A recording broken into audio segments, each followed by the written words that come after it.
안녕하십니까. 시민의 소리 박병모입니다. 한 번도 아니고 두 번이나 그랬습니다. 광주 시민을 죽음으로 몰아넣었단 말입니다. 그것도 같은 회사가 똑같은 붕괴 사고를 냈습니다. 광주라는 도시의 이미지는 구겨질 대로 구겨졌고, 그래서 사고 공화국이라는 오명을 남겼습니다. 그 중심에는 바로 현대산업개발이 자리하고 있습니다. 지난해 6월 광주 동구에서는 학동 참사가 일어났고, 철거 중인 건물이 지나가던 시내버스를 덮치면서 17명의 사상자를 냈습니다.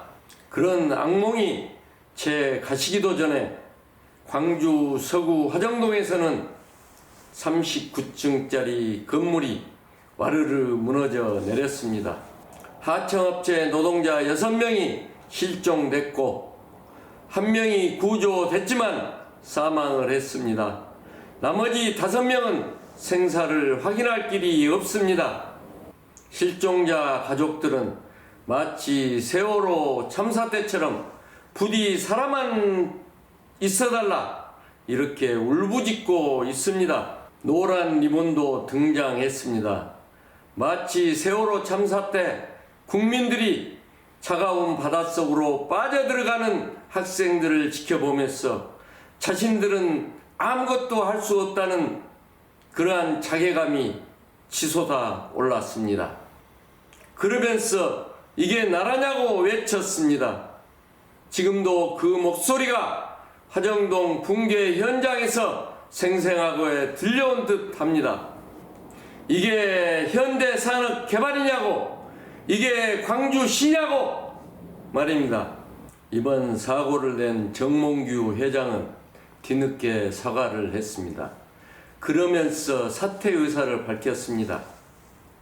그러자 광주 시민과 지역 상인들, 그리고 시민사회단체, 그리고 여야 정치권이 들끓었습니다. 현장에 나타나지 않고 서울 본사에서 고개를 몇 번 숙이는 것이 사죄냐고. 이용섭 시장도 정몽규 회장의 이런 행태에 대해 비난을 했습니다. 그렇다면 시민의 생명과 재산을 앗아간 책임이 현대산업개발에만 있을까요? 아니지요. 그렇지 않습니다. 정부는 물론이고 노동, 행정당국, 수사당국도 이에 자유롭지 못합니다. 이용섭 시장은 지난 6월 학동 참사 때 사죄를 했습니다. 그리고 재발 방지도 약속했습니다. 다시는 그러한 사고가 나오지 않도록 막겠다고 말입니다. 하지만 7개월이 지난 지금 그러한 약속과 대책은 한낱 공연불에 불과했습니다. 이제 서서히 무고한 생명과 재산을 앗아간 사고 원인이 속속 드러나고 있습니다. 시민들을 분노케 한 것은 바로 돈벌이에 급급한 부실 시공이었습니다. 아파트 외벽이 종이 조각 찢어지듯 와르르르 무너지는 것이 이를 증명하는 것 아닙니까? 겨울철 콘크리트가 굳어지게 하는 소위 양생기간을 무시하거나 불법 하도급에 따른 대리 시공이 이번 사고 원인으로 드러났습니다. 한마디로 얘기하면 빨리빨리 하다 보니까 붕괴로 이어진 참 그야말로 후진국형 인재일 수밖에 없습니다. 말은 하지 않아도 뻔할 뻔 아니겠습니까? 특히 그다키식 생색내기로 안전점검을 한 것도 도마 위에 올랐습니다. 수사 당국도 현대산업개발과 하청업체 그리고 공무원과 유착 관계를 밝혀내지 못한다면 몸통은 살려두고 깃털만 뽑는 신욕을 한 것에 다름 아닙니다.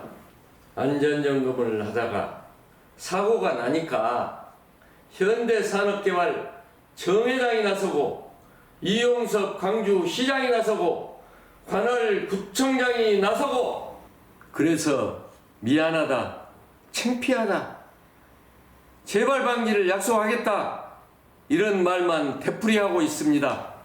이렇듯 소잃고 애양간 고치기 식의 행태는 지금 당장 바로잡아야 합니다.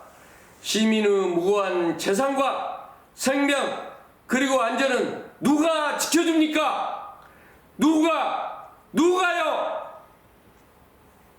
경청해 주셔서 감사합니다.